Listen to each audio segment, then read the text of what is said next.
A Bíblia Nossa de Cada Dia está começando agora e graças a Deus porque Ele está conosco nas nossas batalhas, não é verdade?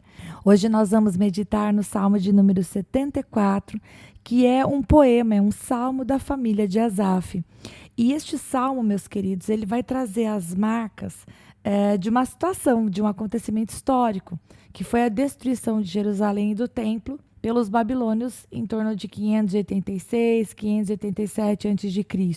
Então nós vamos ver que metade desse salmo, né, até o versículo 11, o salmista, ele vai abrindo seu coração diante de Deus e derramando toda a sua angústia, porque a destruição se abateu sobre Jerusalém e o povo foi levado cativo e parecia que aquele sofrimento não teria fim. E talvez, se você conhece um pouquinho de história, você deve estar pensando, mas Rita, pera, você disse 586, 587 a.C., como assim, né? Esse salmo foi escrito por Asaf, se Asaf foi contemporâneo de Davi e viveu muito tempo antes desse salmo ser escrito.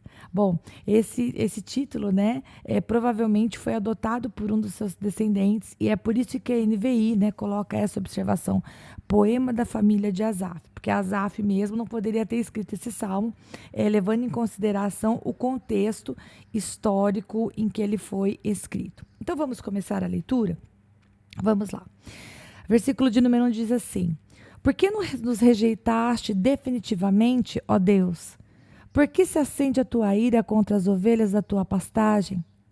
Lembra-te do povo que adquiriste em tempos passados, da tribo da tua herança que resgataste do monte Sião, onde habitaste. Volta os teus passos para aquelas ruínas irreparáveis, para toda a destruição que o inimigo causou em teu santuário. Teus adversários gritaram triunfantes bem no local onde te encontravas conosco e hastearam suas bandeiras em sinal de vitória. Pareciam homens armados com machados invadindo um bosque cerrado. Com seus machados e machadinhas esmigalharam todos os revestimentos de madeira esculpida. Atearam fogo ao teu santuário, profanaram o lugar da habitação do teu nome. Disseram no coração: vamos acabar com eles. Queimaram todos os santuários do país.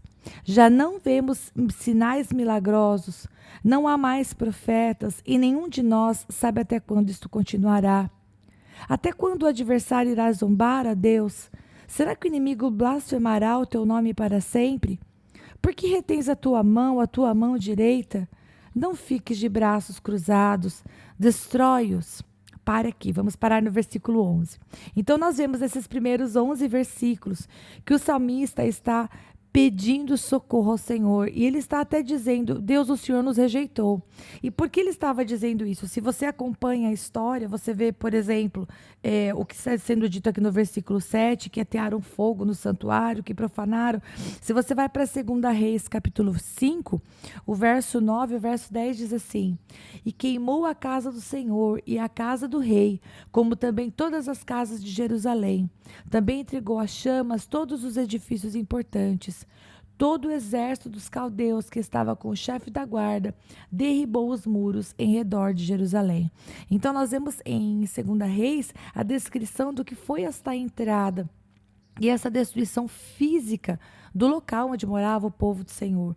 E o povo agora estava experimentando aquilo que os profetas já haviam dito anteriormente. Os profetas haviam anunciado: se vocês não se arrependerem das suas práticas, vocês vão sofrer consequências. Arrepende-te, volta-te dos seus caminhos. E apesar de Deus ter enviado tanto aviso pelos profetas, o povo escolheu o seu caminhar. E o caminhar que o povo escolheu não tinha nada a ver com a vontade do Senhor.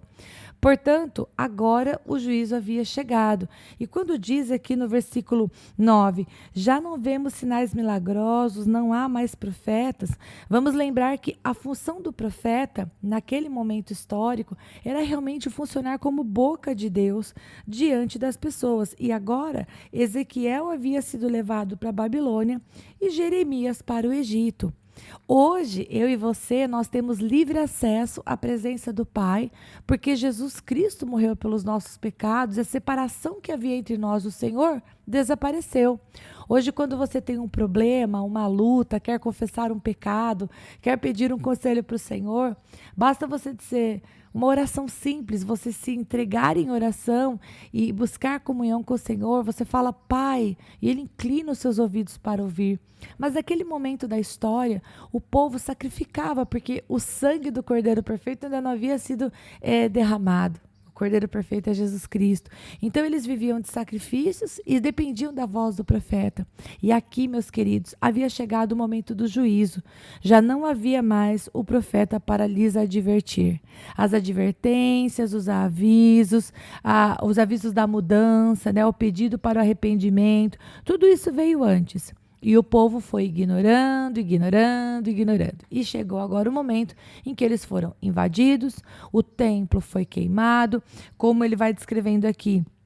Os inimigos hastearam suas bandeiras em sinal de vitória, como diz no versículo 4, e eles destruíram tudo aquilo que havia sido construído quando eles contavam com o favor de Deus. E aqui, né, o salmista está clamando e dizendo: Deus, até quando? Isso vai ter fim? É definitivo?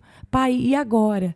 E a partir do versículo 12, o que nós vemos é o salmista trazendo à memória o quão poderoso Deus é.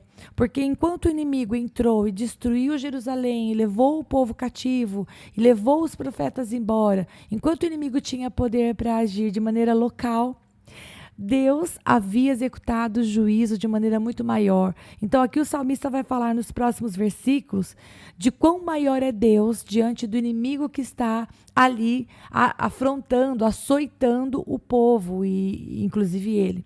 Então olha o que está escrito no versículo 12. Mas tu, ó Deus, és o meu rei desde a antiguidade. Trazes salvação sobre a terra. A gente pode pensar a terra, o local, né? Mas a gente poderia também pensar a terra, como todo. Verso 13. Tu dividiste o mar pelo teu poder, quebraste as cabeças das serpentes das águas. E aqui a gente pode lembrar de duas situações em que o Senhor dividiu o mar, né? Claro, o mar, a gente pode falar do mar, quando Deus libertou o povo, né? O Senhor realmente partiu as águas, e nós vemos que com poder, né? O Russell Shedd vai falar que se refere tanto ao faraó, né, na passagem do Mar Vermelho, quanto ao Rio Jordão, quando eles entraram para possuir a terra. Então o Senhor dividiu as águas. O Senhor, ele quebrou as cabeças das águas, as serpentes, né? E daí no versículo 14, Russell Shedd ainda vai dizer que sim, também está falando de Faraó, porque ele vai dizer: esmagaste as cabeças do Leviatã e o deste por comida às criaturas do deserto. Leviatã significa literalmente crocodilo, e nós sabemos que vamos dizer assim, é uma referência ao que o Senhor fez com o Faraó, porque ele libertou o povo do Egito de maneira maravilhosa, de maneira miraculosa. Versículo 15. Tu abriste fontes e regatos, secaste rios perenes. O dia é teu, e tua também é a noite. Estabeleceste o sol e a lua. Determinaste todas as fronteiras da terra. Fizeste o verão e o inverno. Pare aqui um pouquinho. Ao mesmo tempo que o salmista, a partir do versículo 12, vai exaltar o Senhor, no versículo 13 e 14 vai falar da grandeza de Deus e vai falar do seu poder no versículo 15. No versículo 16 e 17, o salmista começa a apelar para o Deus Criador. O Deus Criador que põe limites. O dia é teu, a noite é tua. É Deus que diz: o dia é até aqui, a noite é até aqui. O sol e a lua que estabelece quando é dia e quando é noite, Deus quem estabeleceu. E foi o Senhor quem colocou fronteiras. Deus disse: até aqui, terra, até aqui, água. Deus foi aquele que disse: o verão acaba aqui e o inverno começa aqui. É como se o salmista estivesse dizendo ao Senhor, para responder aquelas perguntas que ele fez, né? Até quando o Senhor vai nos abandonar? É como se ele estivesse dizendo: Pai, assim como o Senhor coloca limite às coisas grandes como o inverno e o verão, o dia e a noite, eu sei que o Senhor tem poder também para colocar limite a essa destruição. E aí ele continua no versículo 18, mostrando para o Senhor, através das suas palavras, de que quando o inimigo zomba do povo de Deus, ele está zombando do próprio Deus. Então aqui ele está pedindo ajuda, dizendo: Pai, vem, ajuda-nos. Versículo 18 fala assim: lembra-te de como o inimigo tem zombado de ti, ó Senhor, como os insensatos têm blasfemado o teu nome. E eu quero só fazer uma pausa. Se o salmista pode dizer lembra-te de como o inimigo tem zombado, é porque o salmista sabe que nada está encoberto aos olhos do Senhor.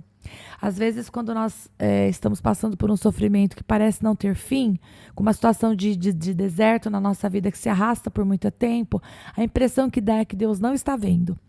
Mas isso não é verdade. Quando o salmista diz aqui, lembra-te, né? Ele está dizendo: Pai, eu sei que o Senhor está vendo. Por favor, faça algo. E lembremos que o povo não estava passando por essa situação de luta porque eles eram coitadinhos, sujeitos a uma situação que os pegou de sobressalto. Ao contrário, eles haviam sido orientados e advertidos por vários anos. O juízo veio quando realmente a cerviz deles, endurecida, se afastou do Senhor de maneira, vamos dizer assim, em que Deus disse: ok, é juízo que vocês querem, é juízo que vocês terão. Mas Deus nunca, né? Quantas vezes, Deus não é um Deus mau, Deus é um Deus de amor. Quantas vezes eu e você não estamos vivendo um tempo de juízo, vamos falar dessa maneira, né? Um tempo de luta, por falta de perdão, por arrogância, por ter um coração inclinado a fazer as coisas do seu jeito, né? Por sermos muitas vezes irredutíveis em coisas que Deus já falou conosco. O Espírito Santo já falou conosco. Já ouvimos a voz de Deus através da palavra, de uma pregação, estamos lá duros. Aí colhemos o fruto daquilo que semeamos. E era isso que estava acontecendo aqui. Verso 19, não entregues a vida da tua pomba, e pomba aqui no sentido de pombinha mesmo, rolinha, né? Indefesa, né? Aos animais selvagens. Não te esqueças para sempre da vida do teu povo indefeso. Dá atenção à tua aliança, porque de antros de violência se enchem os lugares sombrios do país. Não deixes que o oprimido se retire humilhado. Faze que o pobre e o necessitado louvem o teu nome. Levanta-te, ó Deus, e defende a tua causa. Lembra-te de como os insensatos zombam de ti sem cessar. Não ignores a gritaria dos teus adversários, o crescente tumulto dos teus inimigos. E quando fala tumulto aqui, é porque eles estavam se alegrando, porque finalmente haviam realmente abatido o povo de Deus. Não passou despercebido dos meus olhos que o salmista pediu para que Deus se levantasse no verso 22, e eu hei ainda de fazer um estudo sobre isso, mas nós terminamos o salmo aqui. E qual é a lição desse salmo para nós? Primeiro que, ainda que nós estejamos passando por situações de luta e a culpa seja nossa mesmo, nós sempre podemos clamar a Deus como o salmista fez, né? Sempre é tempo de clamar a Deus e pedir ajuda, porque aquele que fez os ouvidos não é surdo, ele ouve a nossa oração, ele está aberto ao arrependimento do nosso coração, e aquele que se achega ao Senhor, o Senhor não despreza. Então, sempre é tempo de arrependimento. Esse salmo também vem nos ensinar que, por mais que o Senhor seja misericordioso e longânimo, quando nós resolvemos realmente andar segundo as nossas forças, nós estamos semeando algo que vamos colher. E muitas vezes, quando estamos lá no meio da colheita, a gente pensa: Deus, por que o Senhor me abandonou? Mas nós precisamos ser justos e lembrar que várias vezes o Senhor falou conosco através do Espírito Santo ou através de outras pessoas que Ele usou para dizer: não faça, não continue nessa direção, se você fizer não vai dar certo, né? Às vezes Deus usou um pai, uma mãe, um familiar, um pregador, um amigo. Deus usa quem Ele quiser. E às vezes nós somos duros no nosso coração, né? Ao invés de buscarmos o conserto, buscarmos fazer as coisas de acordo com a palavra, a gente dá todas as justificativas para Deus para dizer o quanto a palavra dele está errada, né? E aí depois que a gente toma a decisão, aí a gente sofre as consequências. Mas ainda que estejamos passando pelo vale da tristeza, da consequência do que escolhemos, até mesmo no vale da sombra da morte, Deus está conosco. Então o recado para nós hoje é: Deus está com você, bora voltar.